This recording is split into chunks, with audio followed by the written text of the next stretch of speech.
Oui, 8h42, Natacha Polony nous a rejoint. Bonjour Natacha. Bonjour.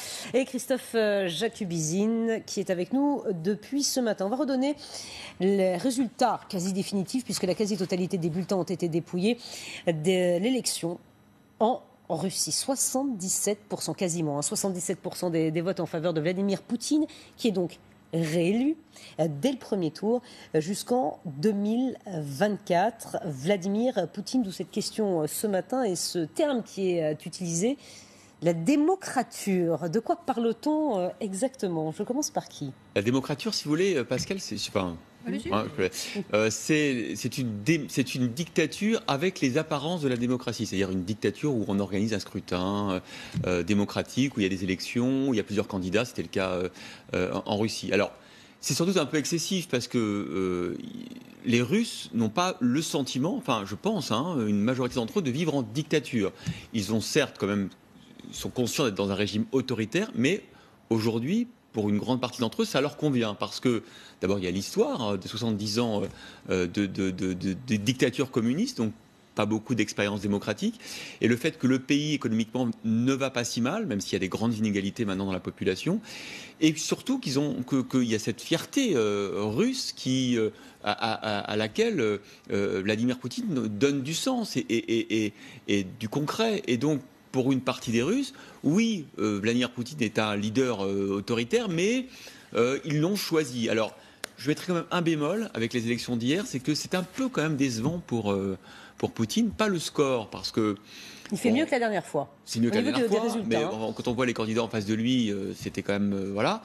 Mais le taux de participation, l'objectif de Poutine, c'était 70% de taux de participation, 70% de score, cette fois c'est 49, pour avoir au moins une majorité des Russes qui votaient pour lui. Ce n'est pas tout à fait le cas. La participation n'est pas à la hauteur. Je ne sais plus les derniers chiffres, mais un peu plus de 60%. Et effectivement, il a augmenté le score à 77%. On n'est pas à 50% des électeurs russes qui ont mis un bulletin Poutine dans l'urne, enfin des électeurs inscrits. Et donc, ça veut dire peut-être effectivement que la société civile russe commence à se poser des questions. Mais mon avis, c'est qu'il ne faut pas en poser à sa place. Voilà.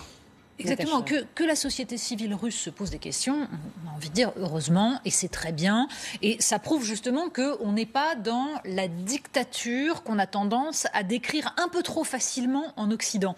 C'est-à-dire que la fabrication des ennemis, c'est un processus très classique, on le connaît, c'est une montée en puissance, et on voit bien aujourd'hui dans l'ensemble des commentaires qu'il peut y avoir sur Vladimir Poutine, que ce soit à propos de la Syrie, que ce soit à propos de l'affaire de l'ex-espion russe, on a la fabrication d'un méchant absolu. Sur la Syrie, or, il est pas très gentil.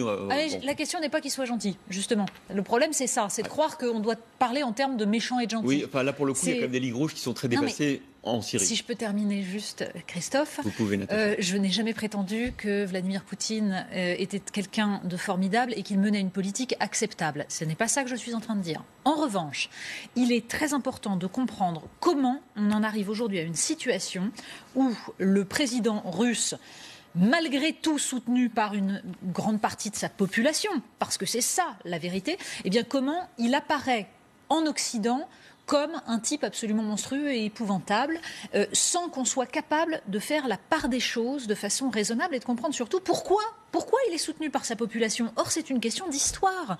C'est-à-dire qu'il faut remonter, certes, d'abord à la question de savoir pendant combien de temps la Russie a été en démocratie. Et c'est vrai que sur l'histoire d'un pays, c'est très faible. Or, la démocratie, c'est un processus, ça se construit très lentement. Pour qu'un peuple, pour qu'une société devienne démocratique dans son mode de vie, c'est très long.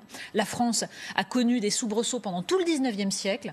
Donc, là, il serait compliqué de faire la leçon aux Russes, mais surtout, depuis la chute du mur de Berlin, depuis l'effondrement du bloc soviétique, il faut se souvenir de ce qu'a été notamment l'avènement de Boris Yeltsin et le fait, la libéralisation à marche forcée, les privatisations forcées par le FMI et par les États-Unis, l'intervention des États-Unis dans la réélection de Boris Yeltsin en 1996, le fait que, alors que Vladimir Poutine en 2001 avait soutenu les États-Unis au moment du 11 septembre, il a vécu comme une agression en 2003-2004 les révolutions en Géorgie et en Ukraine soutenues par les États-Unis et dont il avait l'impression que c'était une façon d'affaiblir encore un peu plus la Russie et de l'enterrer. Et c'est tout ça qui crée le nationalisme d'aujourd'hui. Donc il y a aujourd'hui un besoin de faire baisser les tensions. Et pour cela, il faut comprendre en quoi les Russes soutiennent un président qui leur donne l'impression qu'ils sont de nouveau un pays qui compte. Alors pour autant, je vais revenir un peu pas sur ce que j'ai dit, parce que voilà, comme Natacha, je trouve qu'il n'y a pas assez de nuances souvent dans la critique qui est faite du système russe et surtout de l'opinion publique russe. En même temps, il faut faire attention, parce que je pense que des lignes rouges ont été franchies par Poutine, que quand on lui met des limites, il les respecte en partie. Regardez, sur la Crimée, on n'a pas réussi, mais en revanche, sur l'Ukraine, on a quand même arrêté son avancée. Là, sur les espions, il a dit hier qu'il n'était pour rien dans l'assassinat du double agent. Et qu'il était prêt à coopérer. Mais qu'il était prêt à coopérer. Donc, je pense que voilà mon impression. Il ne faut pas oublier qu'il y a quand même une partie d'embargo qui gêne l'économie russe. Je pense qu'effectivement, il faut considérer Vladimir Poutine comme étant le dirigeant élu, même s'il y a des critiques du peuple russe, et qu'il faut donc dialoguer avec lui, on peut avoir des baudets d'échange avec lui. Non, ce qui me préoccupe ce matin, c'est quand on voit dans l'opinion publique française, et notamment dans la jeunesse française, et je ne veux pas y contribuer ce matin, l'idée que finalement, la démocratie ne serait qu'une valeur relative, que beaucoup de pays ont choisi des régimes très autoritaires, évidemment la Russie, la Chine, et qu'après tout, c'est le choix de leur peuple, ce qui est vrai, mais que finalement, ces régimes autoritaires valent bien nos régimes démocratiques très imparfaits. Là, je pense qu'il faut faire attention, parce que ça s'installe, on voit année après année, quand on fait des études sur l'état de l'opinion et l'état de la jeunesse, le fait que la démocratie n'est pas forcément une valeur cardinale et qu'il y a d'autres régimes acceptables dans la planète. Moi, voilà, ça me gêne. Je vais vous dire une chose. Ça, on ne le réglera pas en expliquant que Vladimir Poutine est un grand méchant, que Xi Jinping est un grand méchant, puisque là aussi on a le même problème, c'est-à-dire qu'on a quelqu'un qui se fait élire à vie et qui est applaudi par son peuple. Donc, pour régler cette tentation des démocraties, de ce que Emmanuel Macron a appelé les démocraties illibérales des pays de l'Est, pour régler cette question de la tentation du régime autoritaire, eh bien, il vaut mieux consolider nos propres démocraties, réfléchir à leur dysfonctionnement, essayer de répondre aux aspirations des peuples plutôt que de leur dire que des experts savent mieux qu'eux ce qui va leur apporter le bonheur. Ça permettra de reconstruire une adhésion à la démocratie. Mais ce n'est pas en expliquant que les autres sont des affreux et regardez comme c'est pas bien qu'on va régler ça, parce que justement, c'est une façon de traiter les citoyens de nos démocraties comme des enfants en leur disant ce qui est bien et ce qui est mal. Or, la grandeur de nos démocraties, c'est de s'appuyer sur l'intelligence des citoyens, sur leur libre arbitre et de leur montrer qu'ils sont au pouvoir, qu'ils ont la souveraineté et que c'est ça leur plus grande richesse. Mais c'est sûr que si on n'écoute pas les peuples et qu'on ne règle pas cette question de la souveraineté, il n'y a aucune raison qu'on crée un attachement à la démocratie. On peut être complètement d'accord avec Natacha. Et par rapport à la relation de la France avec Poutine, je pense que maintenant, pour le faire avancer, pour parfois le faire reculer sur certains points, il faut lui donner quelque chose en échange. Alors je ne sais pas ce qu'attendent les Russes et les Européens.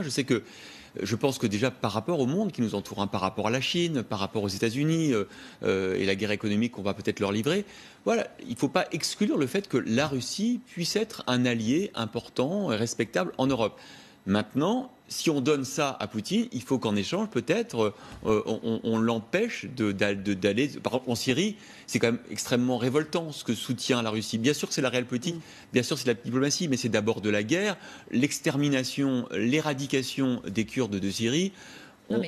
C'est totalement monstrueux et nous avons une responsabilité là-dedans. Et j'allais dire une responsabilité. Oui, bien sûr. Mais personne ne dit le contraire. Simplement, on ne peut pas régler le problème, encore une fois, en s'imaginant que la seule responsabilité, c'est celle de Poutine. Il faut essayer, pour obtenir enfin un cessez-le-feu, une paix et un traité de paix qui pourrait être sur le modèle, par exemple, des accords de Dayton en ex-Yougoslavie, il faut avoir en effet quelque chose en échange.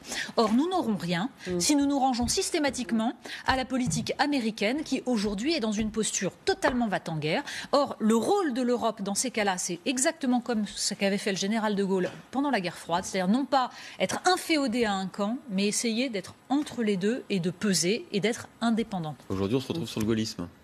Merci beaucoup. Merci à vous deux. Julien Arnaud vient de nous rejoindre. Bonjour, cher Julien. Bonjour Pascal, bonjour à tous. Dans quelques instants. Dans quelques instants.